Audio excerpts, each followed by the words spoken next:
Good morning. Okay, so we are on page 93 of Breakout. I was going to read outside, but it's kind of wet and nasty out there right now. So we can't read outside. We're going to read inside today with my dog, Timber. Wait, there. There it is. Okay. All right. So Sunday, June 9th, notes from the market while the press conference is happening. Remember that the governor was coming to town to do a press conference about the inmates being released, and Nora and Lizzie wanted to go. So 11:55 a.m. at Joe's Mountain Market. Market's very, very quiet. Only Sean and Martha are here. Huge crowd down at press conference by prison. TV reporters and camera people with satellite trucks, many police officers. Looks very safe over there. Would be dumbest place ever for inmates to show up. 11:57 a.m. Old lady came into market. She bought toilet paper. Lucky she gets to buy toilet paper. Can't find it here. 11:59 a.m. Another CNN satellite truck parked in front of market, totally blocking view of prison. We can't tell if they're starting the press conference yet or what. Sunday, June 9th. Letter and notes from the actual press conference. Dear future Wolf Creek residents, if you're thinking, hey, you were supposed to stay at the market, you are correct about this. But we couldn't see anything from the market. It looked very safe over at the prison, so we had to make a judgment call. Dad talks about that sometimes when he has to think on his feet and make a quick decision at the prison. He uses his best judgment. That's what we did too. Also, Mom was wrong about us not being able to waltz into the press conference. Nobody checked for press passes or anything, so we waltzed in, and my notes are pasted below. 12:05 p.m. Big white tent with wooden podium set up outside prison. Bunch of microphones rubber banded together up on the podium. Kind of looks like a bouquet of flowers. Easel set up with big posters of inmates' faces. NBC news reporter leaning against birch tree, peeling off bark. Lucky Mom isn't here, or she'd tell him to knock it off because that's bad for trees. But I do it too sometimes. WNBC reporter wearing nice dress with mud boots. Camera people and sound with big furry microphones on sticks. Dad and two other prison officer guys holding phones, clipboards. Dad keeps tugging at his tie, probably nervous because he has to explain to all these reporters how his inmates got away. 12:15 p.m. Black car with tinted windows. Governor? ? Camera guys all pick up cameras, reporters poking at phones. Lizzie just got so excited she dropped her recorder. OMG, Elizabeth Carter Wood from CNN picked it up and talked to us. Remember, that's the famous reporter that they love. 12:20 p.m. Press conference starts. Speakers: Dad, State Police Captain Bradley Mason, Governor Sonia Ramos. Lizzie's recording what everybody says. She'll print it all out later. 12:32 p.m. Press conference ends and everybody leaves. I wish I'd gotten to ask a question. I tried to ask one about prison history because everybody else was asking really hard questions and some of them sounded kind of mean. I thought Dad would have an easier time answering my question, but nobody heard me. Your friend from the past, Nora Tucker. June 9th, recorded on Lizzie's Whisper Flash Z190 at the press conference. Note from Lizzie. I put my recorder up on the podium with all the microphones, and it picked up two reporters talking before the press conference started, so I'm recording that, including that conversation too. Okay, so reporter guy, when did you guys get in? Reporter lady, last night. We got pulled off the Wall Street protest to come up here. Reporter guy, bummer, this isn't exactly Manhattan. Reporter lady, no kidding, at least the fresh air's nice. Where are you staying? Reporter guy, some bed and breakfast 2 towns over. I woke up this morning with a sheep looking in my window. Nice room though. Reporter lady, consider yourself lucky. They have us at Max's Motor Lodge off exit 30. Reporter guy, let's hope this ends soon. Mr. Tucker, Good afternoon. I'm Bill Tucker, Superintendent of Wolf Creek Correctional Facility. This is State Police Captain Bradley Mason, and we're also joined by New York Governor Sonia Ramos. As you know, early yesterday, 2 inmates were discovered missing, and it was determined that they used stolen tools to cut through their cell walls. From there, we believe the men crawled through the pipes to a manhole cover several blocks from the prison and escaped. Both are serving life sentences for murder and should be considered extremely dangerous. A massive search is underway, and Captain Mason will share more on that.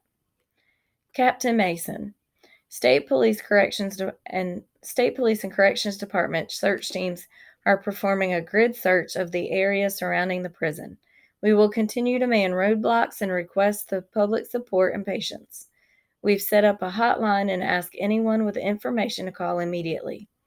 We have already received more than 500 tips and are investigating those. We're grateful for the support we've received from Albany, and now I'd like to introduce Governor Ramos. Governor Ramos. Good afternoon. First, I'd like to thank the officers involved in the search.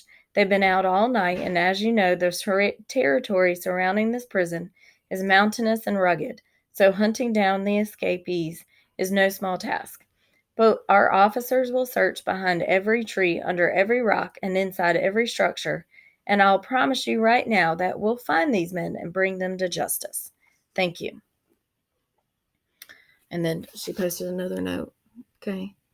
See? Woo. Here, everybody shouted questions all at once, and the transcribing app kind of went nuts. So I deleted that part, and I fixed the mistakes before I printed this too. You're welcome. By the way, other than Elizabeth Carter Wood from CNN, I'm not sure who all these reporters were on this next part, so I'm winging it. Mr. Tucker, one at a time, please. NBC lady. How many officers are out searching? Captain Mason, approximately 500. We have more arriving from downstate tonight. NBC lady, have they found any clues? Captain Mason, there are some articles of clothing and canned goods found in the bushes not far from the prison, and we're looking into that.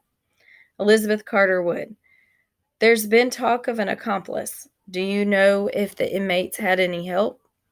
Mr. Tucker, that investigation is continuing. We're interviewing a number of people who had contact with the inmates to determine if anyone provided assistance. Elizabeth Carter Wood, so prison employees might have been involved? Mr. Tucker, we're investigating that possibility. Next question. Reporter guy, this is an unprecedented escape. As superintendent of the prison, can you explain to the public how safety policies could have failed so badly? Mr. Tucker, that's all part of our investigation. To the best of our knowledge, the 11 p.m. bed check was done as scheduled. However, the inmates had made dummies out of rolled up clothes to make it appear that they were in their beds asleep. We continue to investigate and are taking this very seriously. Nora, can you tell us about the history of the prison? Reporter guy, Superintendent Tucker, this is a prison with a history of questionable reviews based on state inspections. Did inadequate training of your officers play a role in this escape? Mr. Tucker, I'm not going to speculate when our staff members have been working more than 30 hours straight. All I can tell you is we're cooperating fully with state investigators. Governor Ramos, and I can promise that there will be a full and independent investigation. But right now, our top priority is finding these 2 inmates, and our officers need to get back to work. Thanks for coming. So, then there's another note. Everyone shouted, more questions here, but Nora's dad and the state police captain and the governor pretended they couldn't hear them anymore. The rest of this is a conversation we had with Elizabeth Carter Wood when we went back up to the podium to get the recorder. Elizabeth Carter Wood, get some good quotes? Nora, I like the one about looking behind every tree and under every rock. Elizabeth Carter Wood, that'll take a while around here.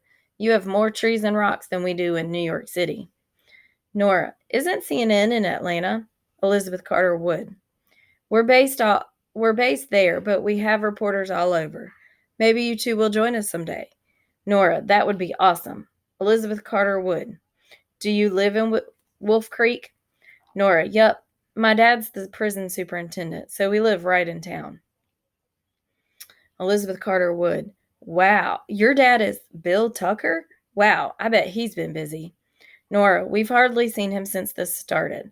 Elizabeth Carter Wood. I bet it's been a tough couple of days.